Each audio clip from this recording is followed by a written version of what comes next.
জয় যিশু। আজ ১৩ জুন। আজ মাতা মণ্ডলীতে পালন করা হচ্ছে ফ্রান্সিসকান সন্ন্যাস সংঘের সভ্য পাদুয়ার সাধু আন্তনির পর্বদিন।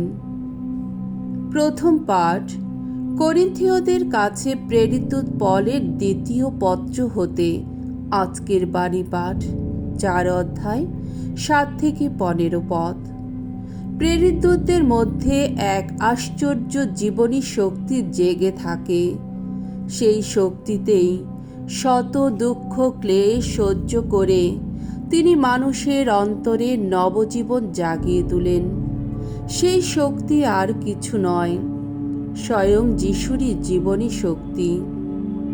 প্রিয়জনেরা, ঈশ্বর যে জ্ঞানের ঐশ্য আলো আমাদের অন্তরে জ্বালিয়ে দিয়েছেন, সেই আলোর মহাসম্পদ আমরা যেন মৃন্ময় পাত্রে বহন করে চলেছি, যাতে এই কথা প্রকাশ পায় যে সেই আলোক সামান্য শক্তি আমাদের মধ্য থেকে নয়, ঈশ্বরের কাছ থেকেই আসে।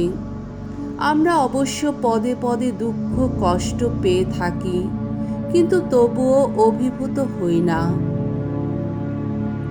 আমরা দিশেহারা হই, কিন্তু নিরাশ হই না। নির্যাতিত হই, কিন্তু নিঃসহায় হই না। ভূপাতিত হই, কিন্তু বিনষ্ট হই না।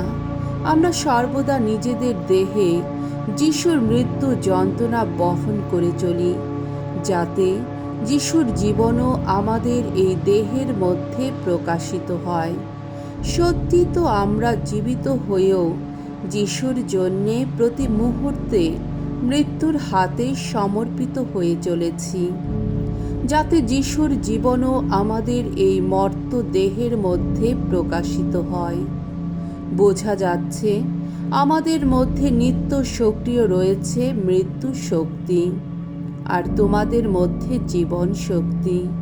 তবে আমরা সেই একই বিশ্বাসের প্রেরণায় অনুপ্রাণিত, যার বিষয়ে শাস্ত্রে লেখা রয়েছে, আমি বিশ্বাস করেছি তাই আমি কথা বলেছি।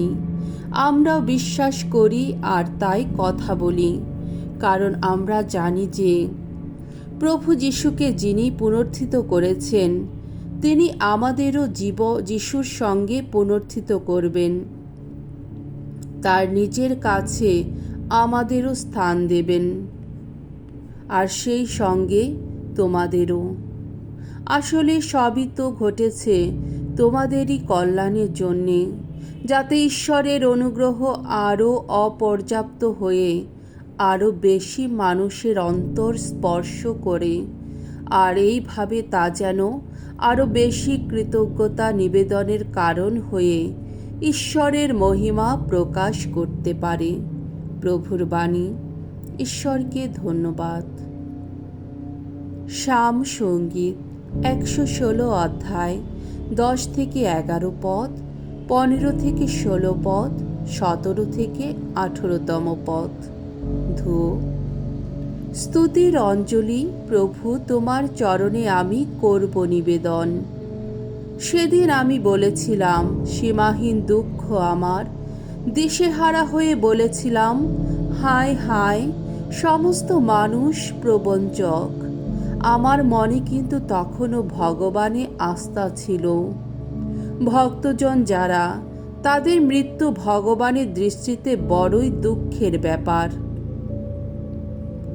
ওগো ভগবান, দুহাই তোমার, আমি তোমার সেবক।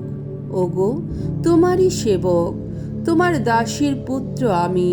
আহা, খুলেই দিয়েছ তুমি আমার বন্ধন। তোমার কাছে স্তুতি যজ্ঞ নিবেদন করব আমি। ভগবানের নাম আমি করব স্মরণ। ভগবানের কাছে যা কিছু মানত করেছি আমি, তার সকল ভক্তের সামনে তা পূর্ণই করব। বাণী বন্দনা। জয় জয় প্রভুর জয়।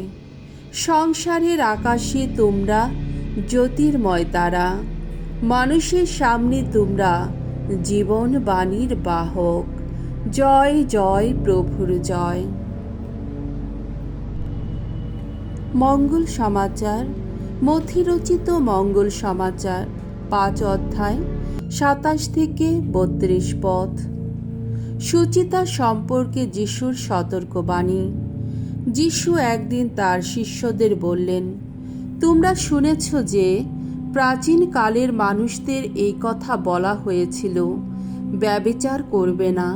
কিন্তু আমি তোমাদের বলছি, যে কেউ কোনো স্ত্রীলোকের দিকে লালসার চোখে তাকায়, সে মনে মনে তার সঙ্গে ব্যভিচার করেই ফেলেছে। সুতরাং তোমার ডান চোখ যদি তোমার পতনের কারণ হয়, তবে তা উপড়ে ফেলো, দূরেই ফেলে দাও।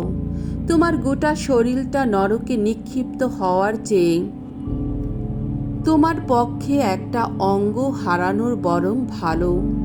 তেমনি তোমার ডান হাত যদি তোমার পতনের কারণ হয়, তবে তা কেটে ফেলো, দূরেই ফেলে দাও। তোমার গোটা শরীরটা নরকে যাওয়ার চেয়ে তোমার পক্ষে একটা অঙ্গ হারানোই বরং ভালো। প্রাচীনকালে এ কথাও তো বলা হয়েছিল, যে কেউ নিজের স্ত্রীকে ত্যাগ করে, সে তাকে ত্যাগপত্র দিয়েই তা করুক। কিন্তু আমি তোমাদের বলছি, যে কেউ অবৈধ সম্পর্কের কারণ ছাড়া অন্য কোনো কারণে নিজের স্ত্রীকে ত্যাগ করে, সে তাকে ব্যভিচারের পথেই নামিয়ে দেয়। আর কারো পরিত্যক্তা স্ত্রীকে যে কেউ বিয়ে করে, সে কিন্তু ব্যভিচার করে। প্রভুর মঙ্গলময় বাণী। খ্রিস্ট প্রভু তোমার প্রশংসা হোক।